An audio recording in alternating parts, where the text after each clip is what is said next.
Australian Open, Kyle Edmund hoping for killer instinct against Andreas Seppi.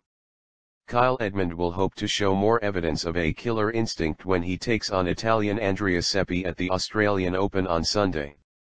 The pair meet not before 5 o'clock GMT, with a first Grand Slam quarter-final place up for grabs for both men. Seppi, 33, might feel that facing the world number 49 offers his best chance to date, but 23-year-old Edmund is a growing force in the Grand Slams. Ranked 49th and yet to reach an ATP final, the British number 2 has some way to go, but his performances in Australia this year suggest an accelerated improvement.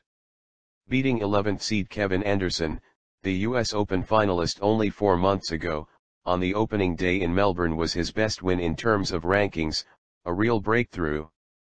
A natural introvert, at least to the outside world, there are signs that Edmund's powerful game is finally being reflected in a bolder on-court attitude.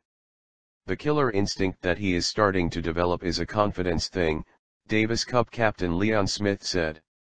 It is believed that you belong at the very top, and winning helps that.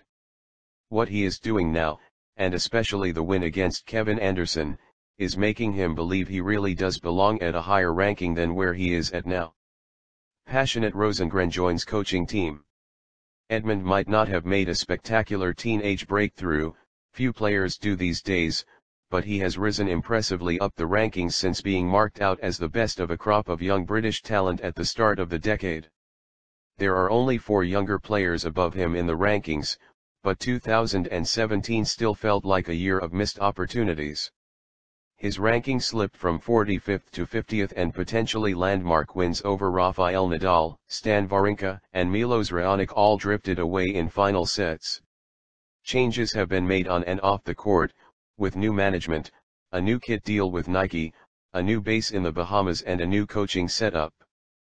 Briton Mark Hilton, who helped Dan Evans into the top 50, and Swede Fredrik Rosengren, who guided Jonas Björkman, Robin Soderling, and Magnus Norman into the top 5, now share coaching duties. Rosengren, 57, is an animated character and has been urging on his charge from courtside in Melbourne. It's just his character, Edmund said. We all know that's just how he is. He's very passionate, just loves sport and competing. It's obviously good when you look across and your coach is right there with you. It helps you a lot, in my opinion. The plan in the off-season was to turn those near misses into wins by improving the serve, making more effective returns, discussing the mindset in tight matches and working harder than ever physically. Everything basically, Edmund said. It's a constant process. Former Wimbledon and US Open champion Leighton Hewitt's new academy in the Bahamas, where Edmund now lives, was the venue for a punishing schedule of endurance sessions, weight training, and on-court work. Edmund's forehand has always been a major weapon. Asked about it after facing Edmund for the first time in Miami 2 years ago, Novak Djokovic just raised his eyebrows and whistled. But for such a powerful player, standing 6 feet 2 in tall, his serve has lacked the punch of the very biggest hitters. We focused on my serve quite a bit in the off-season, Edmund said. I always found that I wasn't getting enough cheap points on my serve. In a sport where a 1% shift in statistics can lead to significant changes in outcome, Edmund's first serve percentage in Melbourne is up 6 percentage points, 64%, on 2017 and, crucially, the points won behind it are up 4 percentage points, 78%. When returning, Edmund has won 57% of the points on his opponent's second serve in Melbourne, compared to a 2017 average of 52%. Rather than going for broke on the first shot, he has put 66% of his returns back in court, giving himself the chance to build the point. There was no better test of his returning skills than facing the 6 feet 8 in Anderson in round 1.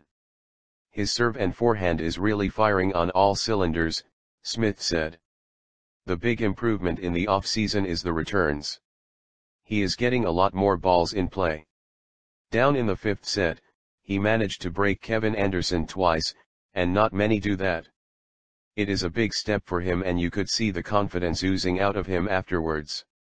The manner of Edmund's 5-set win over Nicolas Basilashvili in round 3, which lasted 3.5 hours in 4-0 heat, prompted Andy Murray to describe it as Edmund's best performance to date. "It's definitely up there, for sure," Edmund agreed. "I think the fact that I was down and came through a lot of tough moments in the match is really good for me. I showed good character to come through that." The influence of Murray on his compatriot has been far more than that of a distant inspiration. The Scot has taken a hands-on approach to mentoring the Yorkshireman since his teenage years. Edmund has been invited to Murray's famously brutal training blocks in Miami, and the work ethic has clearly made an impression. With Murray set to miss several months as he recovers from hip surgery, Edmund could soon replace the two-time Wimbledon champion as British number 1. Whether Edmund is able to stay ahead of a fully fit and recharged Murray is another question altogether, but he has begun the year looking ready to at least step up a level and join the ranks of seeded players at slams. Asked how it feels, in the absence of Murray, to carry British hopes in the men's draw for the first time at a Grand Slam, Edmund replied with a smile, "Maybe I get asked that question one more time. My preparation and stuff doesn't change because Andy is here or isn't.